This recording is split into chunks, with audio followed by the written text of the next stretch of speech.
Hello friends, welcome back to my small world. तो friends, आज मैं आपके साथ बेडरूम डेली क्लीनिंग रूटीन का वीडियो शेयर करने वाली हूँ। तो मैं इस वीडियो में बेडरूम क्लीनिंग दिखाने वाली हूँ।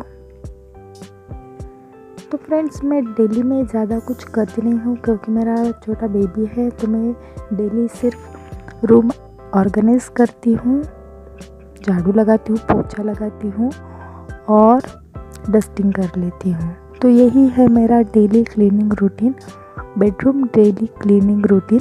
तो आई होप आपको पसंद आए। अगर पसंद आए तो इसे लाइक ज़रूर करें, शेयर करें और मेरे चैनल को सब्सक्राइब करना बिल्कुल भी ना भूलें। मैं ऐसे अच्छे वीडियो लाती रहूँगी और मेरे और भी कई वीडियो देखने के लिए चैनल को सब्सक्राइब ज़रूर करें।